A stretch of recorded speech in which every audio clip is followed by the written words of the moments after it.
Mahfud tegaskan denda damai untuk tindak pidana ekonomi, bukan mengampuni koruptor.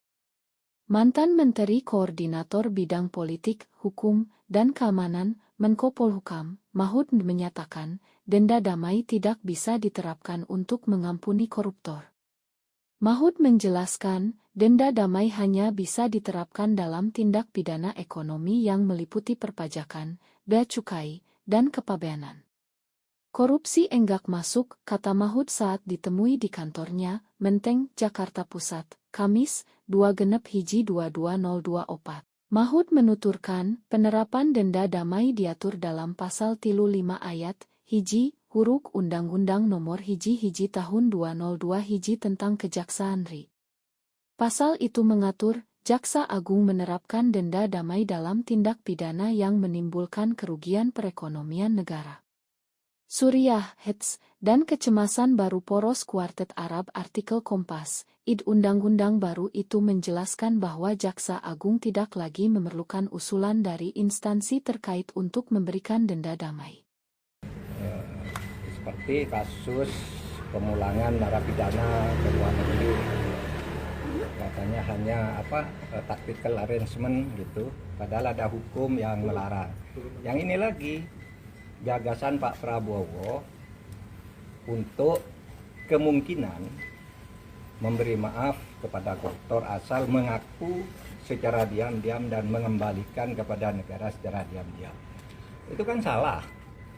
Undang-undang korupsi tidak membenarkan itu, hukum pidana tidak membenarkan itu.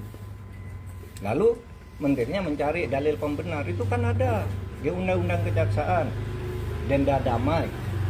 Denda damai itu hanya untuk tindak pidana ekonomi sesuai dengan undang-undang tentang bea cukai, undang-undang perpajakan, dan undang-undang kepabeanan. Nah di situ kalau ada orang melanggar pajak atau bea cukai, itu tawar-menawar dulu. Oh kamu seharusnya bayar 100 miliar, kok hanya membayar 95. Nah sekarang 5 ini dikalikan berapa? Itu namanya denda damai. Dan itu jelas. Ada mekanismenya, yaitu dibuat oleh instansi terkait, dalam hal ini Kementerian Keuangan, lalu minta izin Kejaksaan Agung. Minta izin Kejaksaan Agung, jelas tuh prosedurnya, angkanya jelas, tidak diam-diam. Nah sekarang dinaikkan, kewenangan ini Jaksa Agung boleh menerapkan denda damai tanpa usul dari instansi terkait. Tetapi itu tetap tuh undang-undang tindak pidana ekonomi, yaitu untuk kepabeanan, untuk pajak, dan untuk tadi bea cukai. Itu diatur di dalam pasal 35 Undang-Undang Kejaksaan Agung yang terbaru. Dan itu jelas di dalam pasal 35, dan penjelasannya itu hanya untuk tindak pidana ekonomi tertentu. Korupsi tidak masuk. Oleh sebab itu, menyongsong tahun baru nih, mari ke depannya jangan suka cari-cari pasal untuk pembenaran, itu bahaya. Nanti setiap ucapan presiden ditarikan dalil untuk membenarkan, itu tidak bagus cara kita bernegara. Prof, berarti itu hukum seperti apa yang akan timbul ketika denda damai ini dipaksa diterapkan? Ya enggak tahu, kalau saya sih membayangkannya nanti akan banyak orang korupsi diam-diam, sesudah akan ketahuan mengaku. Gitu kan? Sesudah akan ketahuan mengaku. Kan Pak Prabowo inginnya sebenarnya agar aset negara tidak hilang. Asset recovery namanya kalau itu di konvensi PBB. Itu dibenarkan aset recovery itu. Tetapi yang termudah agar tidak terjadi diam-diam penyelesaiannya. Dulu saya sudah pernah mengusulkan loh. Tahun 2001 ketika saya Menteri Kehakiman, lalu saya tulis lagi usul itu di dalam buku saya yang terbit tahun 2003, judulnya Setahun Bersama Gus Dur. Mari kita maafkan aja gitu, tapi terbuka seperti yang dilakukan oleh Afrika, jangan diam-diam gitu. Nah ini diam-diam gimana caranya? Siapa yang bertanggung jawab? Lapor kepada siapa yang mengumumkan, siapa? Apakah yang bersangkutan minta damai itu mau diumumkan namanya? Nah kalau tidak diumumkan, tidak transparan, tidak ada yang tahu bahwa itu melanggar atau tidak. Tapi kalau diumumkan, ya lewat pengadilan aja. Dan salah kalau mengatakan undang-undang untuk mengembalikan aset itu tidak ada jalannya. Kalau mau ya undang-undang perampasan aset diberlakukan aja, undang-undang perampasan aset yang sudah disetujui oleh DPR sama pemerintah dulu, tapi lalu macet di DPR. Itu saja diundangkan, itu lebih gampang ya. Undang-undang perampasan aset itu kan bisa dilakukan begitu. Oke. Prof, berarti Prof Mahfud menilai bahwasannya apa yang disampaikan oleh Menteri Hukum itu salah kaprah? Saya kira bukan salah kaprah, salah beneran. Kalau salah kaprah itu biasanya sudah dilakukan, terbiasa meskipun salah. Ini belum pernah dilakukan kok. Mana ada korupsi diselesaikan secara damai? Itu korupsi baru, namanya kolusi. Kalau diselesaikan secara damai, dan itu sudah sering terjadi kan? Diselesaikan diam-diam antar penegak hukumnya yang ditangkap. Kalau menyelesaikan diam-diam kan banyak tuh yang terjadi. Jaksa, polisi, hakim masuk penjara kan mau menyelesaikan diam-diam. Iya, itu sama. Oke. Pak, tapi Pak Andi Arief kan ada menyinggung sedikit soal turunan dari undang-undang kejaksaan. Jadi ini apakah ada keterkaitan terhadap? Ya itu yang saya katakan tadi itu menyebut undang-undang kejaksaan salah. Undang-undang kejaksaan itu mengatur tentang itu di dalam pasal 35 yang menyatakan bahwa dalam hal-hal tertentu Jaksa Agung boleh menerapkan denda damai di mana sebuah kasus itu tidak diadili asal ada perdamaian tentang jumlah yang dibayar. Itu pasal 35 menyebut bahwa itu hanya untuk tindak pidana ekonomi. Lihat aja pasal 35 itu, tindak pidana ekonomi itu ada 3. Kepabeanan, perpajakan, dan apa tadi? Dan biaya cukai. Hanya itu yang boleh. Kalau korupsi lain tidak boleh, tidak pernah ada dan tidak boleh ada. Tapi terserah aja, nanti lihat aja akibatnya akan lari semua orang koruptor diam-diam. Kalau mau ketahuan baru ngelapor, minta damai, dan kita tidak tahu siapa yang mendamaikan, kan gitu. Oke, apa lagi? Baik. Sekjen PDIP menjadi tersangka itu Pak, kan banyak muncul pertanyaan kenapa baru sekarang setelah 4 tahun gitu, mungkin Bapak ada pandangan? Enggak, saya tidak punya pandangan. Itu wewenang KPK, wewenang penegak hukum. Biar dipertanggungjawabkan secara hukum, secara transparan. Kalau itu dianggap politik ya silakan aja dipertanggungjawabkan kepada publik. Yang lain. Prof, Hakim Mukis, kan tadi Prof udah nyinggung ya di Instagram bahwa uang denda sama uang penggantinya itu cuma sekian persen, dan pidana penjaranya juga sangat kecil ya gitu, dari konstruksi hukum yang 300 triliun korupsi merugikan negara ya gitu. Ya, saya merasa itu menusuk rasa keadilan masyarakat ya. Ini baru pertama ada orang didakwa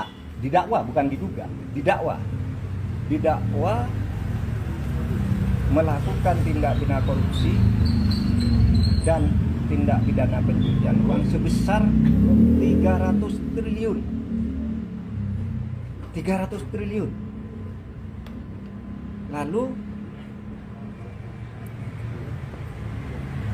tuntutannya hanya 12 tahun.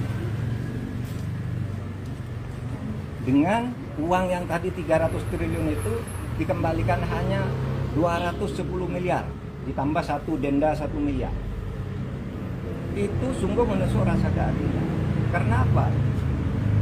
6,5 tahun itu kok kecil sekali bagi orang yang menggarung kekayaan negara.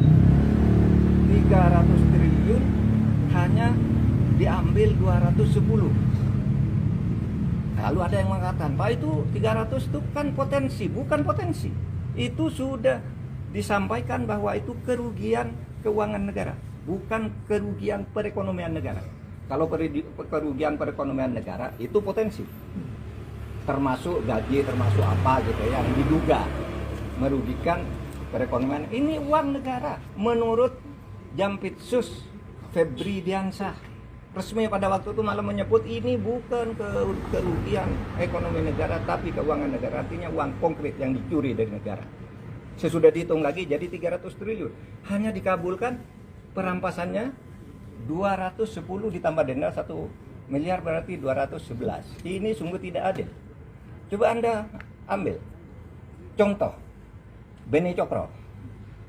Hukumannya seumur hidup, asetnya dirampas ratusan miliar oleh Kejaksaan Agung.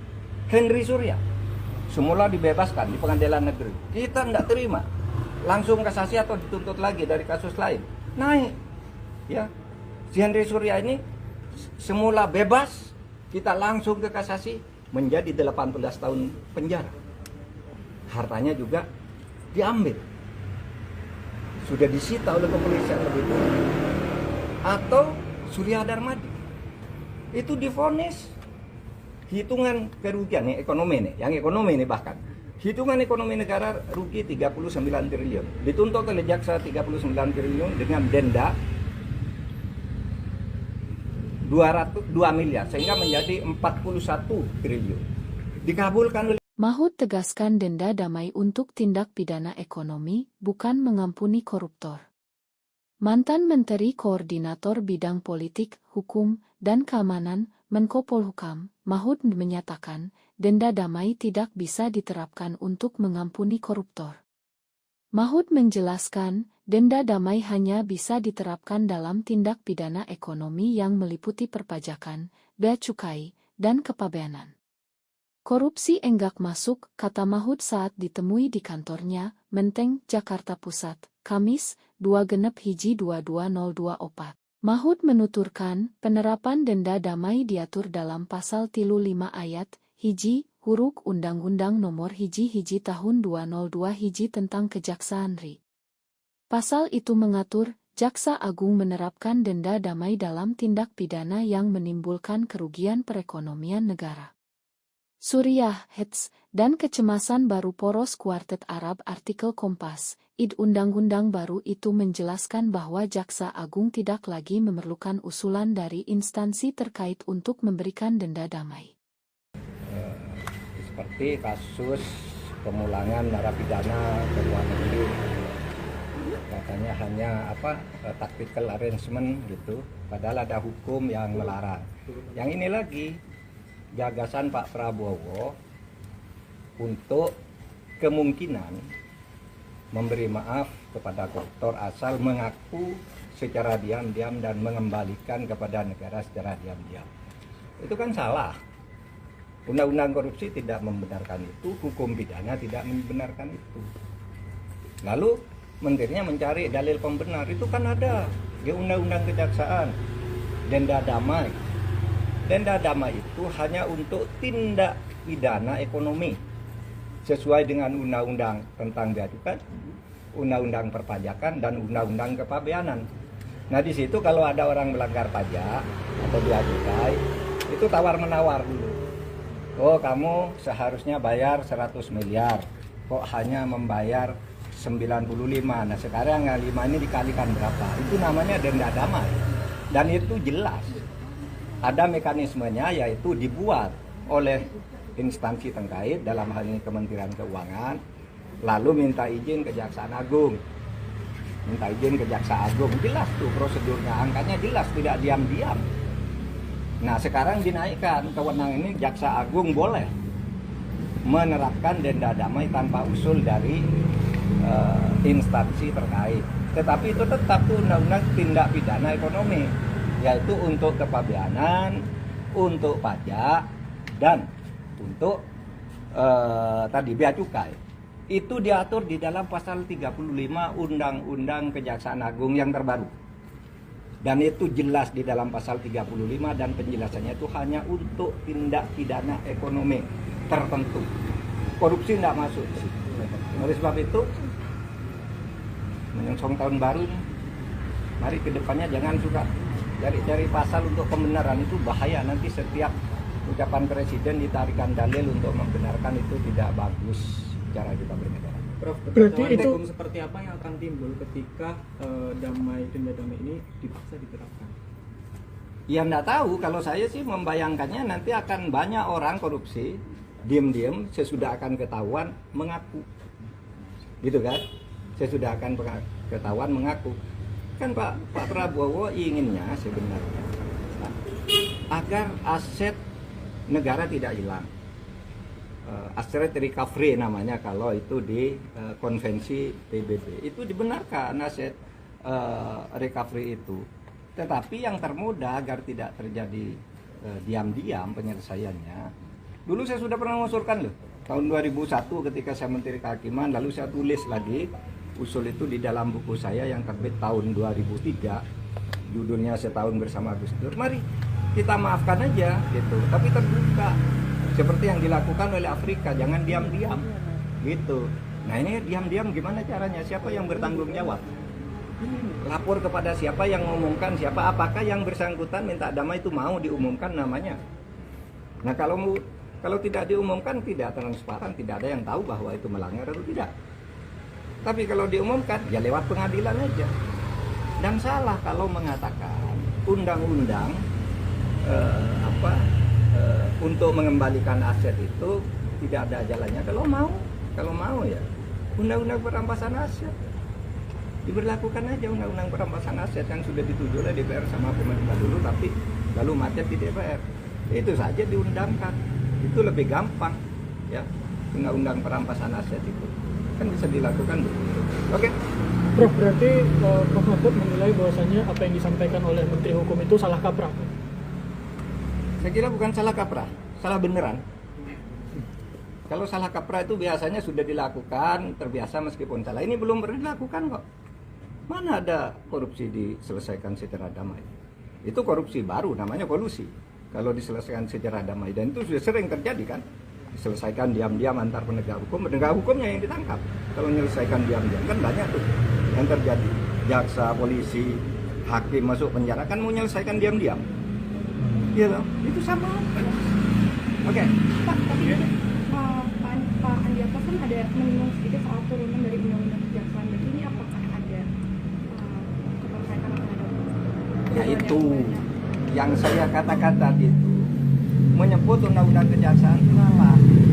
Undang-undang kejaksaan itu mengatur tentang itu di dalam pasal 35 yang menyatakan bahwa dalam hal-hal tertentu Jaksa Agung boleh menerapkan denda damai di mana sebuah kasus itu tidak diadili asal ada perdamaian tentang jumlah yang dibayar.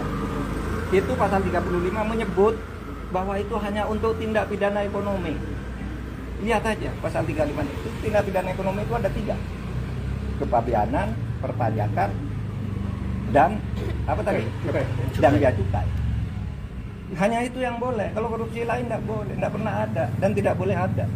Tapi terserah aja, nanti lihat aja akibatnya akan lari semua orang koruptor diam-diam. Kalau mau ketahuan baru ngelapor, minta damai, dan kita tidak tahu siapa yang mendamaikan, kan gitu.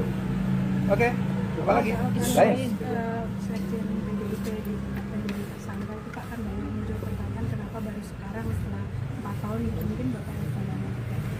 Enggak, saya tidak punya pandangan. Itu wewenang KPK, wewenang penegak hukum. Biar dipertanggungjawabkan secara hukum, secara transparan. Kalau itu dianggap politik ya silakan aja dipertanggungjawabkan kepada publik. Yang lain. Prof, Hakim Muiz, kan tadi Prof udah nyinggung ya di Instagram bahwa uang denda sama uang penggantinya itu cuma sekian persen, dan pidana penjaranya juga sangat kecil kayak gitu dari konstruksi hukum yang 300 triliun korupsi merugikan negara gitu. Ya, saya merasa itu menusuk rasa keadilan masyarakat ya. Ini baru pertama ada orang didakwa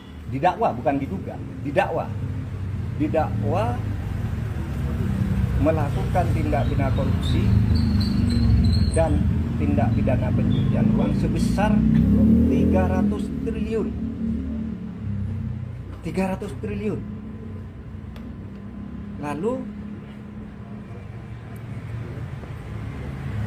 tuntutannya hanya 12 tahun. Dengan uang yang tadi 300 triliun itu dikembalikan hanya 210 miliar, ditambah satu denda 1 miliar.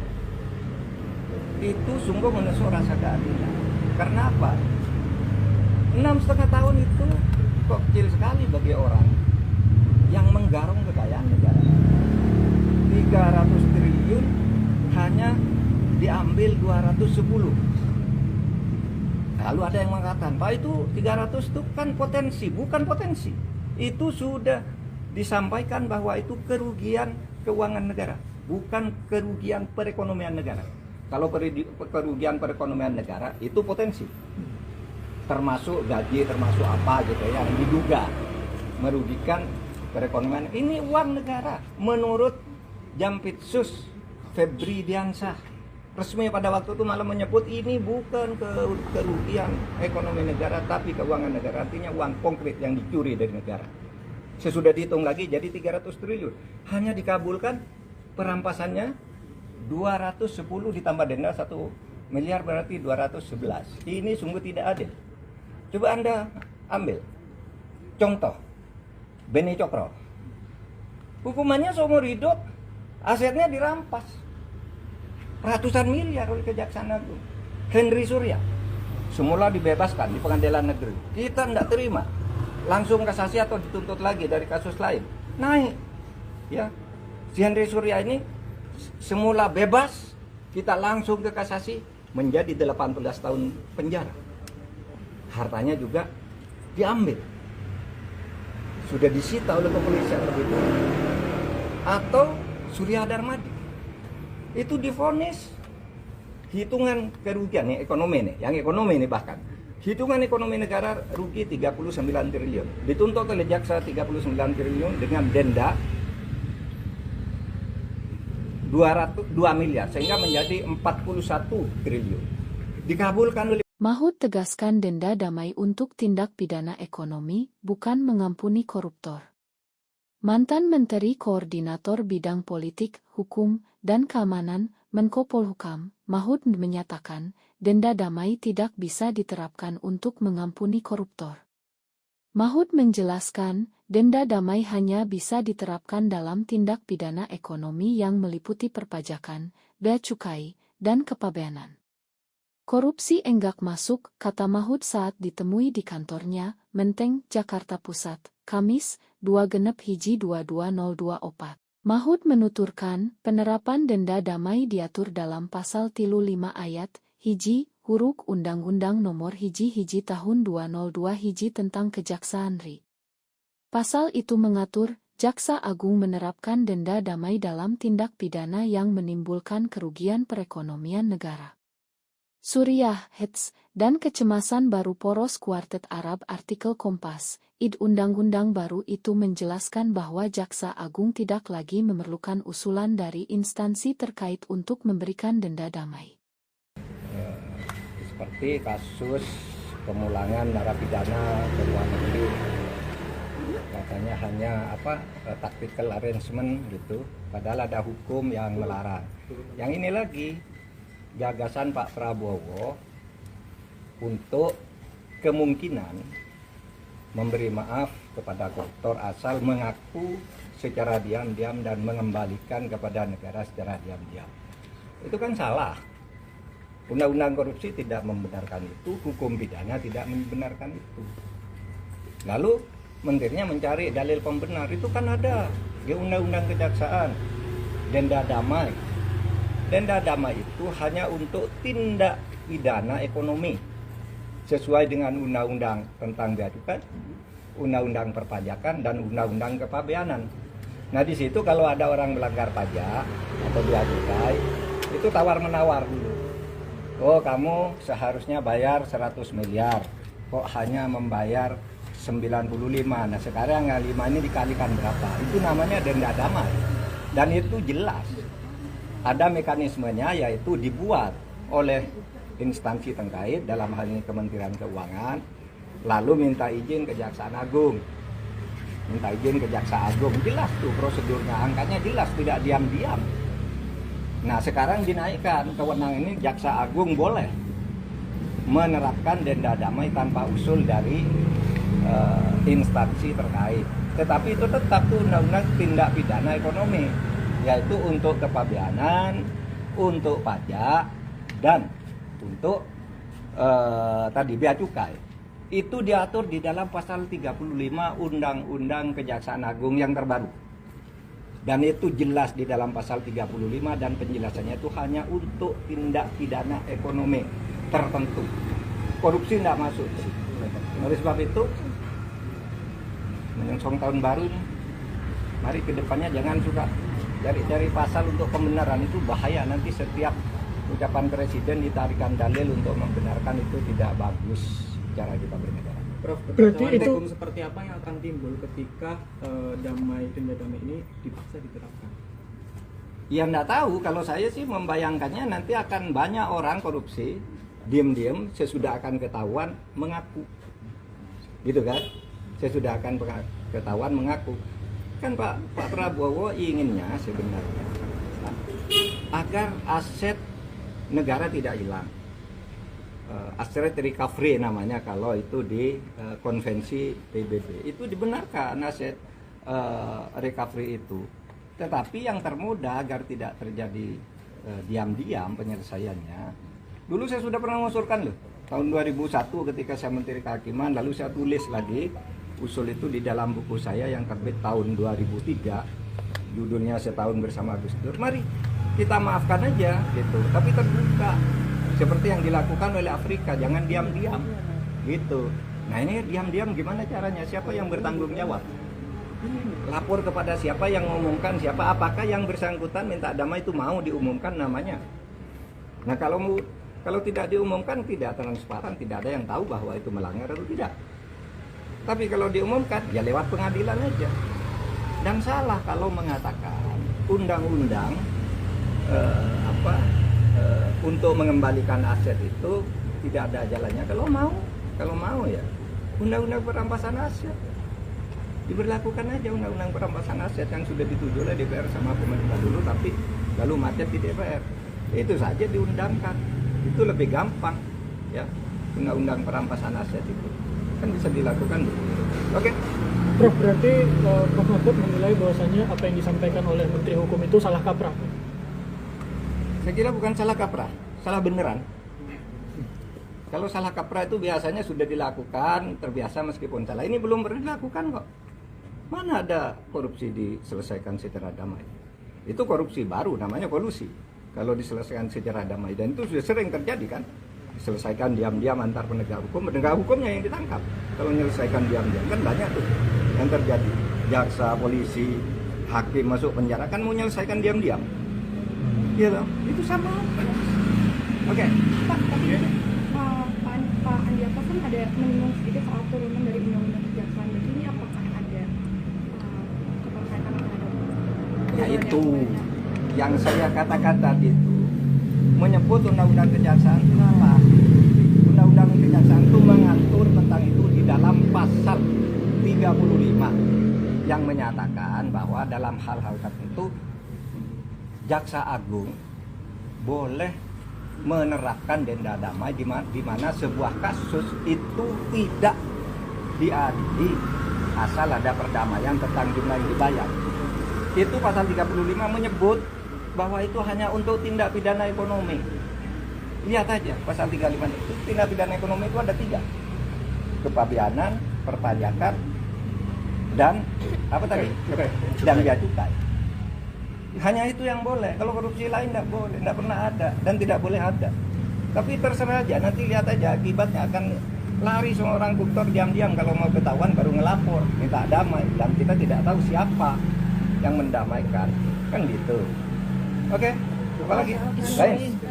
Seleksi PDIP di tersangka itu Pak, kan banyak muncul pertanyaan kenapa baru sekarang setelah 4 tahun gitu, mungkin Bapak ada pandangan terkait.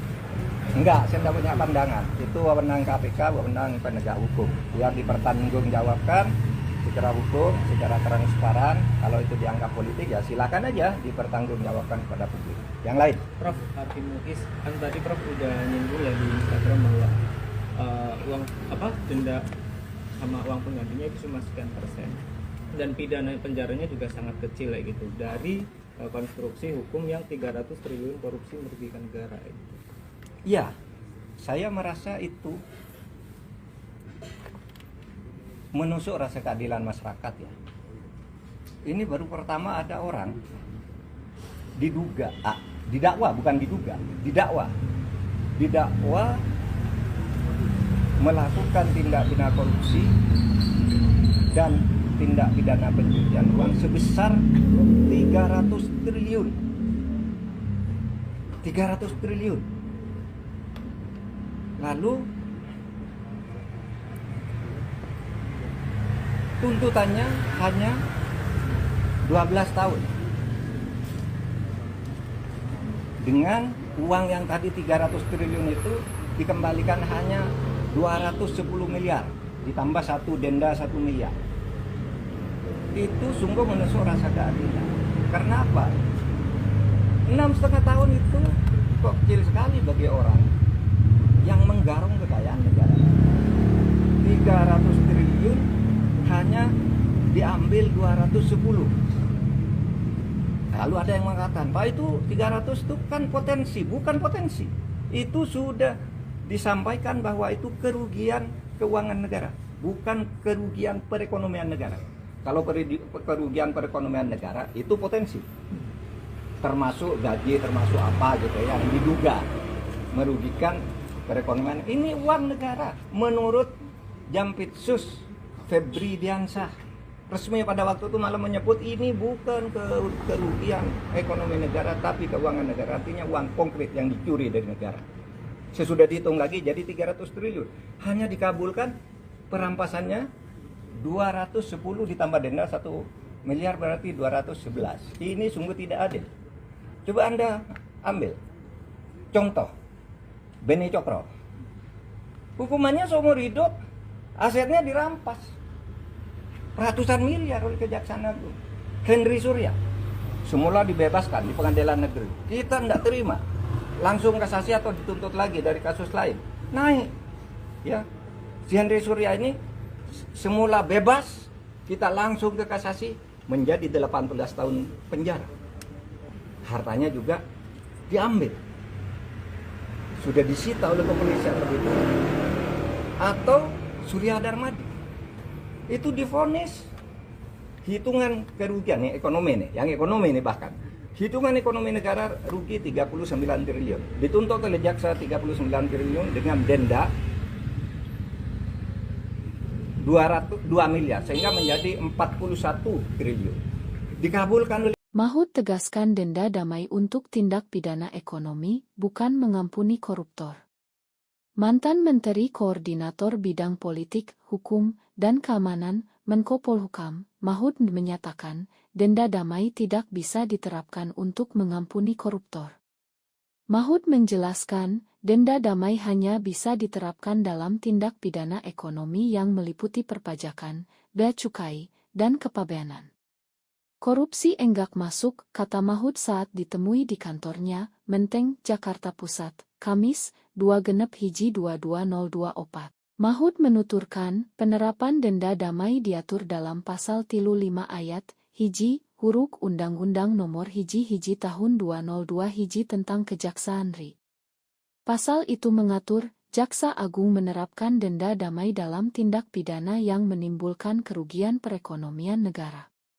Suriah, Hets, dan kecemasan baru poros Kuartet Arab artikel Kompas, Undang-undang baru itu menjelaskan bahwa Jaksa Agung tidak lagi memerlukan usulan dari instansi terkait untuk memberikan denda damai. Seperti kasus pemulangan narapidana ke luar negeri, katanya hanya tactical arrangement gitu, padahal ada hukum yang melarang.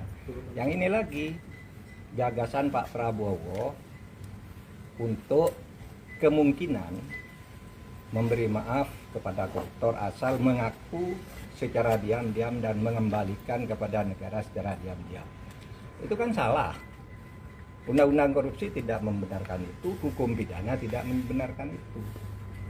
Lalu menterinya mencari dalil pembenar, itu kan ada di Undang-Undang Kejaksaan, denda damai. Denda damai itu hanya untuk tindak pidana ekonomi sesuai dengan undang-undang tentang bea cukai, undang-undang perpajakan, dan undang-undang kepabeanan. Nah di situ kalau ada orang melanggar pajak atau bea cukai, itu tawar-menawar dulu. Oh kamu seharusnya bayar 100 miliar, kok hanya membayar 95.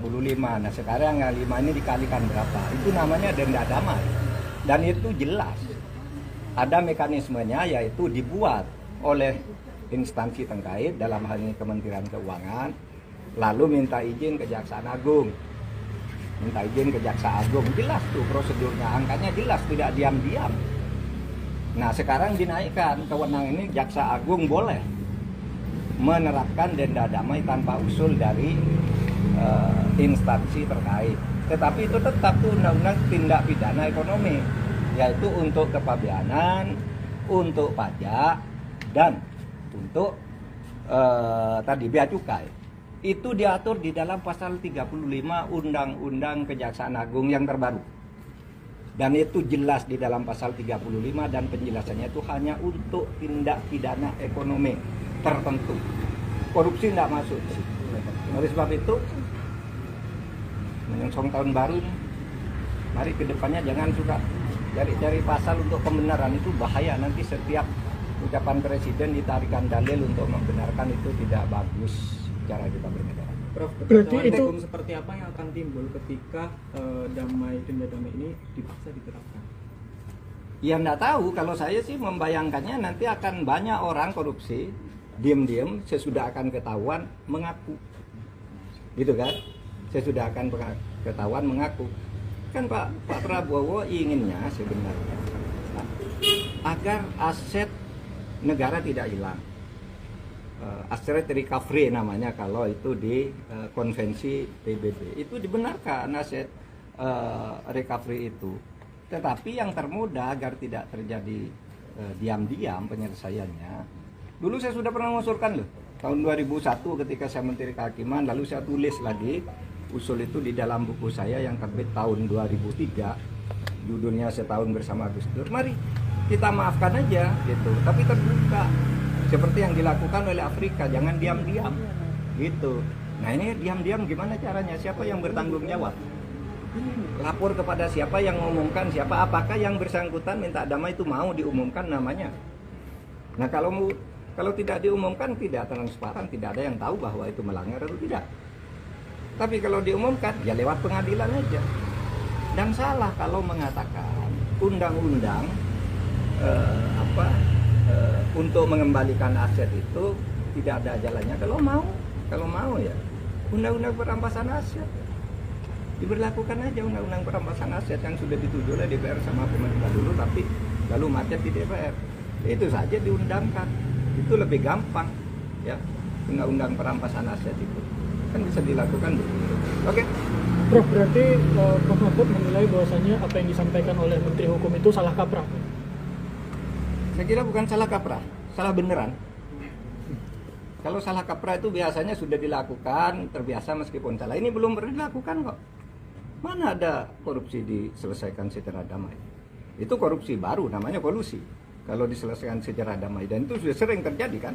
Diselesaikan diam-diam antar penegak hukumnya yang ditangkap. Kalau menyelesaikan diam-diam kan banyak tuh yang terjadi. Jaksa, polisi, hakim masuk penjara kan mau menyelesaikan diam-diam.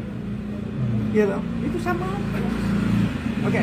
Pak, tapi Pak Andi Apa kan ada menyinggung sedikit soal turunan dari Undang-Undang Kejaksaan. Jadi ini apakah ada keterkaitan terhadap Ya itu yang saya katakan tadi itu, menyebut Undang-Undang Kejaksaan itu apa?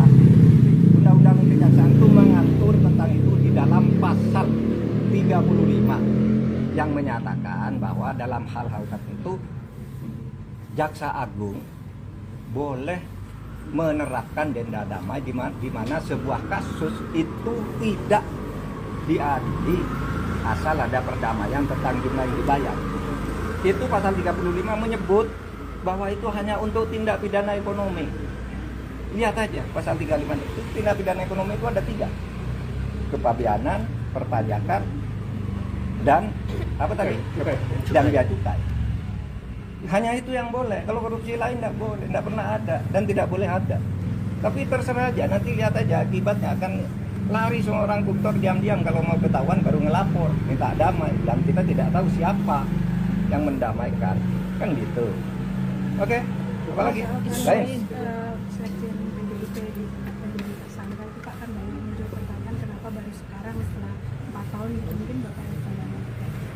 Enggak, saya tidak punya pandangan. Itu wewenang KPK, wewenang penegak hukum. Biar dipertanggungjawabkan secara hukum, secara transparan. Kalau itu dianggap politik ya silakan aja dipertanggungjawabkan kepada publik. Yang lain. Prof, Hakim Muiz, kan tadi Prof udah nyinggung ya di Instagram bahwa uang denda sama uang penggantinya itu cuma sekian persen, dan pidana penjaranya juga sangat kecil kayak gitu dari konstruksi hukum yang 300 triliun korupsi merugikan negara gitu. Ya, saya merasa itu menusuk rasa keadilan masyarakat ya. Ini baru pertama ada orang didakwa, bukan diduga, didakwa melakukan tindak pidana korupsi dan tindak pidana pencucian uang sebesar 300 triliun.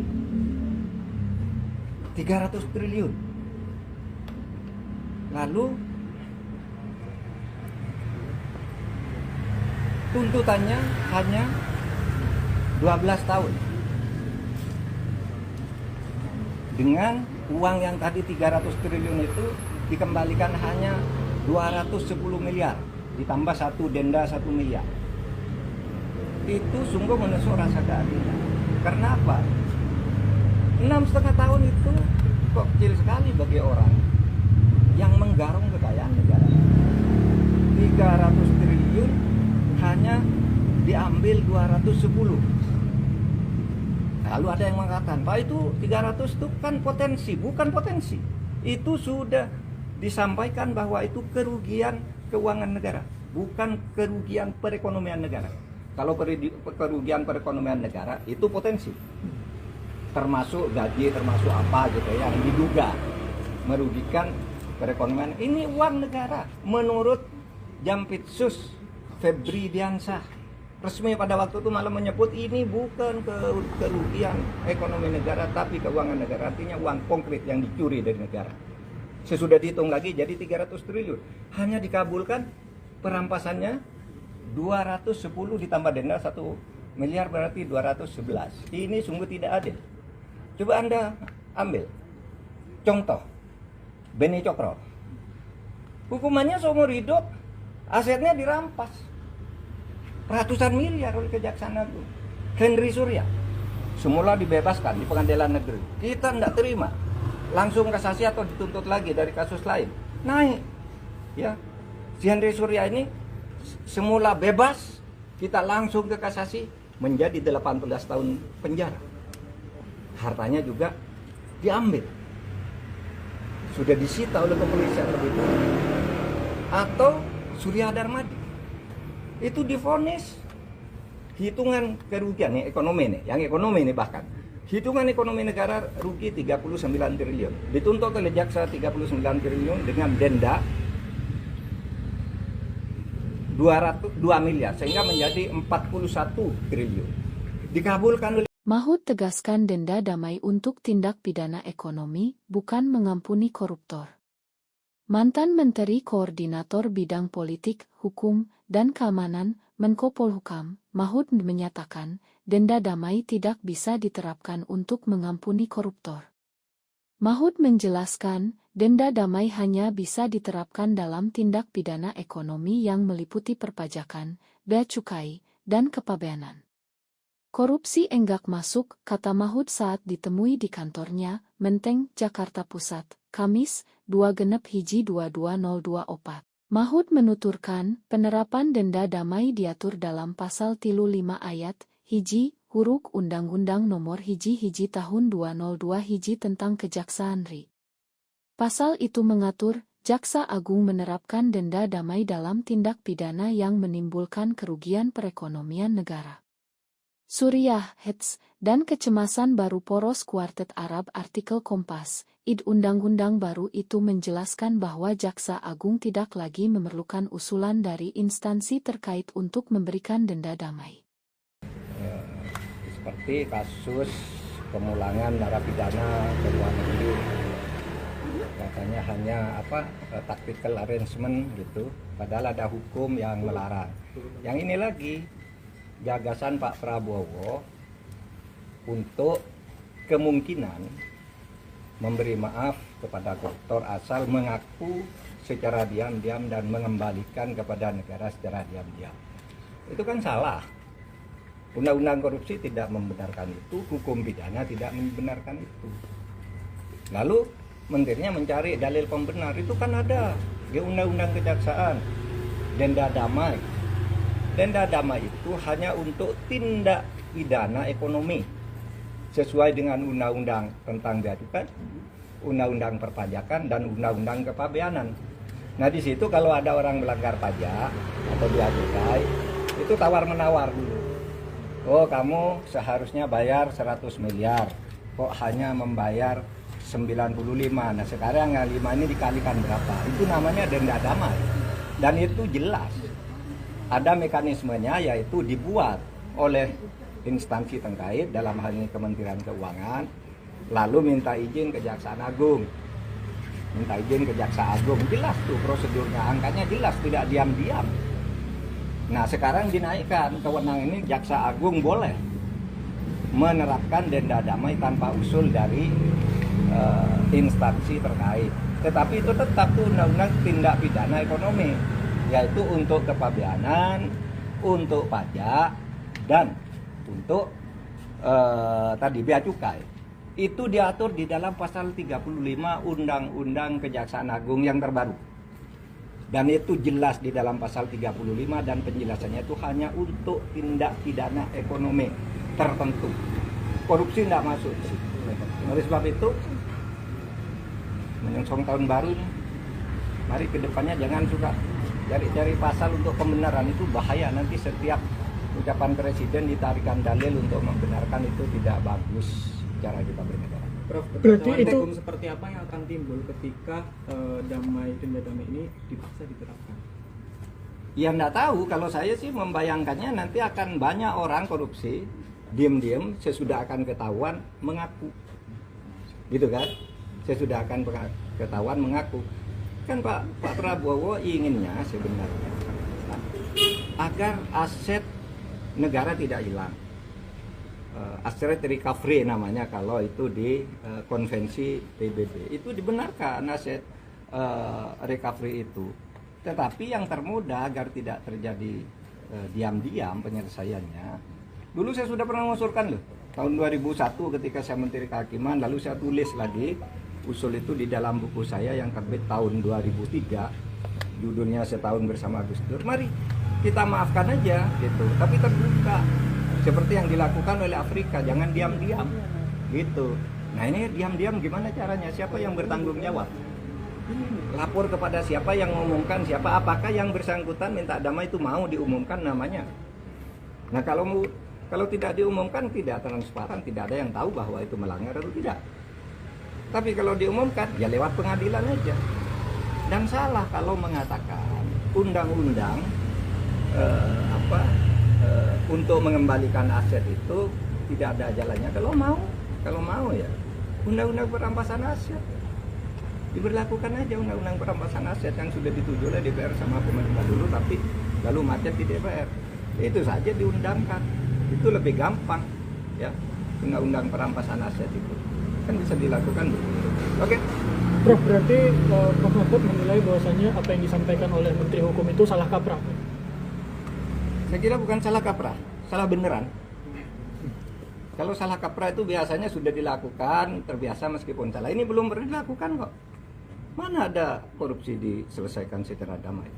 Itu korupsi baru, namanya kolusi. Kalau diselesaikan secara damai, dan itu sudah sering terjadi kan? Diselesaikan diam-diam antar penegak hukumnya yang ditangkap. Kalau menyelesaikan diam-diam kan banyak tuh yang terjadi. Jaksa, polisi, hakim masuk penjara kan mau menyelesaikan diam-diam. Iya dong, itu sama. Oke. Pak, tapi Pak Andi Apas kan ada menyinggung sedikit soal turunan dari undang-undang kejaksaan. Jadi ini apakah ada keterkaitan terhadap Ya itu yang saya katakan tadi itu, menyebut undang-undang kejaksaan itu apa? Undang-undang kejaksaan itu mengatur tentang itu di dalam pasal 35 yang menyatakan bahwa dalam hal-hal tertentu Jaksa Agung boleh menerapkan denda damai di mana sebuah kasus itu tidak diadili asal ada perdamaian tentang jumlah yang dibayar.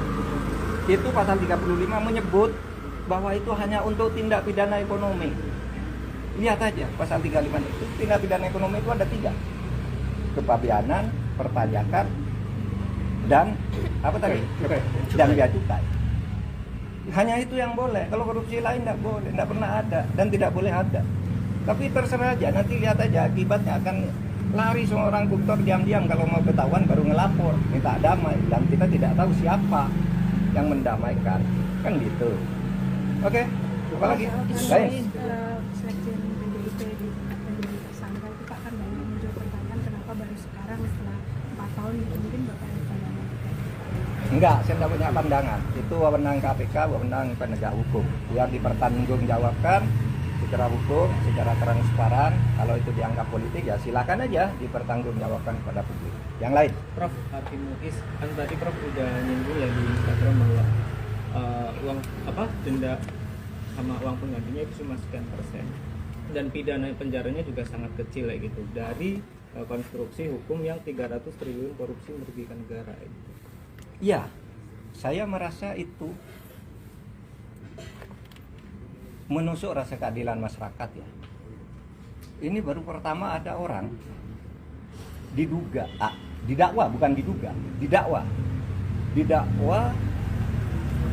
melakukan tindak pidana korupsi dan tindak pidana pencucian uang sebesar 300 triliun.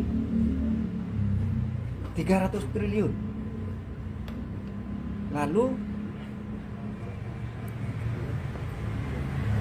tuntutannya hanya 12 tahun. Dengan uang yang tadi 300 triliun itu dikembalikan hanya 210 miliar, ditambah satu denda 1 miliar. Itu sungguh menusuk rasa keadilan. Karena apa?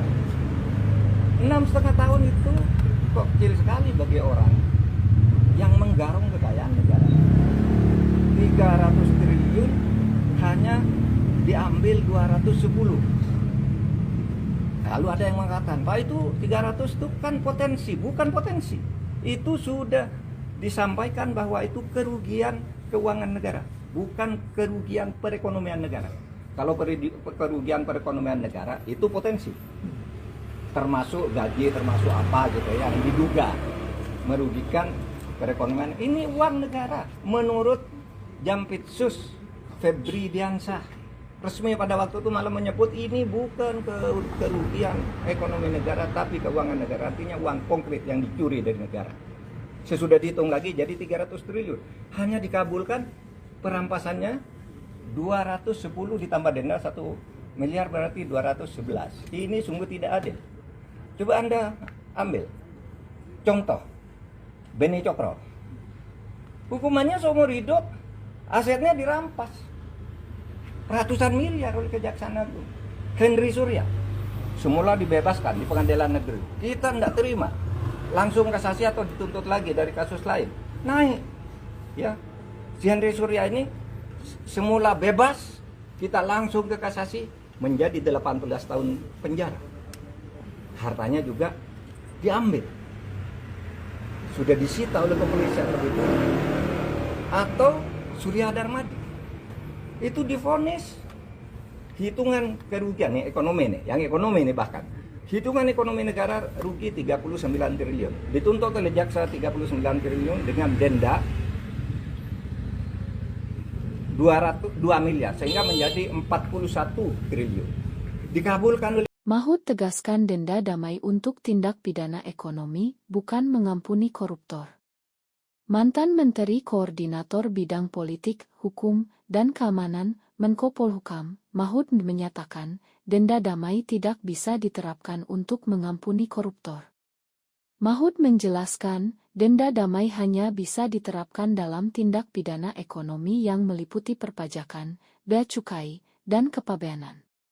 Korupsi enggak masuk, kata Mahfud saat ditemui di kantornya, Menteng, Jakarta Pusat, Kamis, 2/1/2202. Mahfud menuturkan, penerapan denda damai diatur dalam Pasal 35 Ayat 1 huruf Undang-Undang Nomor 1 Tahun 202 tentang Kejaksaan RI. Pasal itu mengatur, Jaksa Agung menerapkan denda damai dalam tindak pidana yang menimbulkan kerugian perekonomian negara. Suriah, Hets, dan kecemasan baru poros Kuartet Arab. Artikel Kompas, Undang-undang baru itu menjelaskan bahwa Jaksa Agung tidak lagi memerlukan usulan dari instansi terkait untuk memberikan denda damai.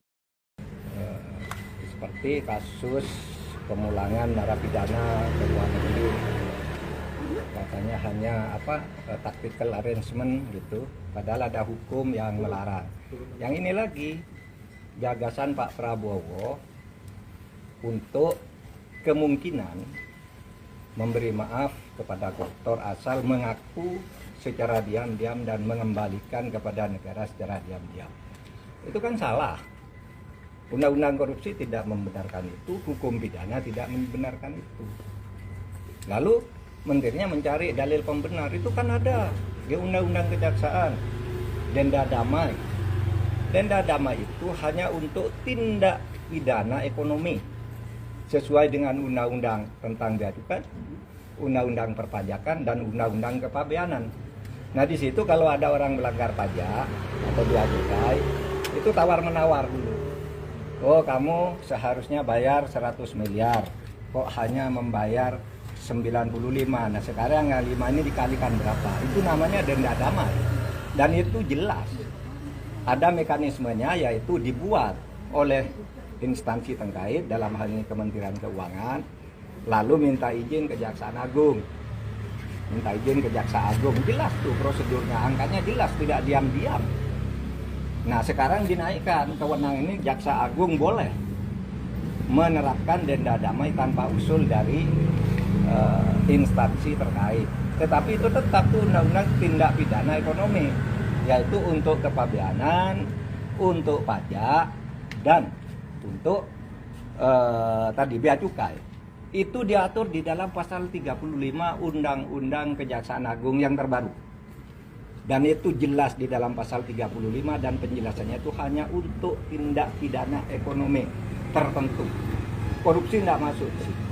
Oleh sebab itu, menyongsong tahun baru nih, mari kedepannya jangan suka cari-cari pasal untuk pembenaran, itu bahaya. Nanti setiap ucapan presiden ditarikan dalil untuk membenarkan, itu tidak bagus cara kita bernegara. Prof, Berarti itu hukum seperti apa yang akan timbul ketika denda damai ini dipaksa diterapkan? Ya enggak tahu, kalau saya sih membayangkannya nanti akan banyak orang korupsi diam-diam, sesudah akan ketahuan mengaku. Gitu kan? Sesudah akan ketahuan mengaku. Kan Pak Prabowo inginnya sebenarnya agar aset negara tidak hilang. Asset recovery namanya kalau itu di konvensi PBB. Itu dibenarkan aset recovery itu. Tetapi yang termudah agar tidak terjadi diam-diam penyelesaiannya. Dulu saya sudah pernah mengusulkan loh.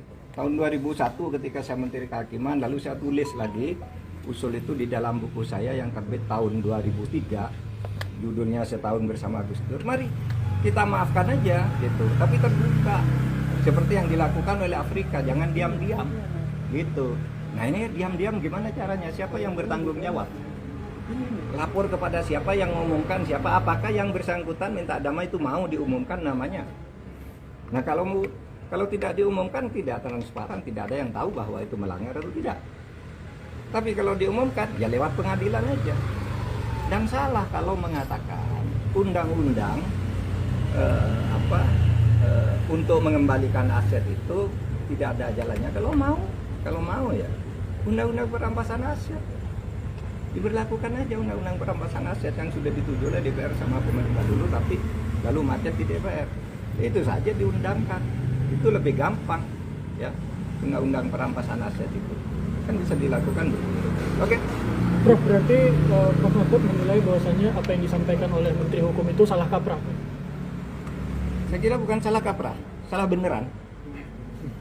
Kalau salah kaprah itu biasanya sudah dilakukan, terbiasa meskipun salah. Ini belum pernah dilakukan kok. Mana ada korupsi diselesaikan secara damai? Itu korupsi baru, namanya kolusi. Kalau diselesaikan secara damai, dan itu sudah sering terjadi kan? Diselesaikan diam-diam antar penegak hukumnya yang ditangkap. Kalau menyelesaikan diam-diam kan banyak tuh yang terjadi. Jaksa, polisi, hakim masuk penjara kan mau menyelesaikan diam-diam. Iya dong, itu sama. Oke. Apas kan ada menyinggung sedikit soal turunan dari undang-undang kejaksaan. Jadi ini apakah ada keterkaitan terhadap Ya itu yang saya katakan tadi itu menyebut undang-undang kejaksaan salah.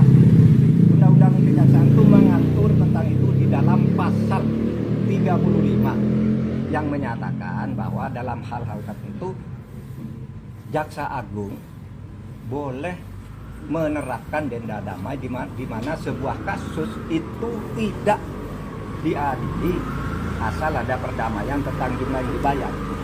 Itu pasal 35 menyebut bahwa itu hanya untuk tindak pidana ekonomi. Lihat aja pasal 35 itu tindak pidana ekonomi itu ada 3. Kepabeanan, perpajakan, dan apa tadi? Dan biaya cukai. Hanya itu yang boleh. Kalau korupsi lain tidak boleh, tidak pernah ada dan tidak boleh ada. Tapi terserah aja, nanti lihat aja akibatnya akan lari semua orang koruptor diam-diam, kalau mau ketahuan baru ngelapor, minta damai, dan kita tidak tahu siapa yang mendamaikan, kan gitu. Oke, apa lagi? Lain.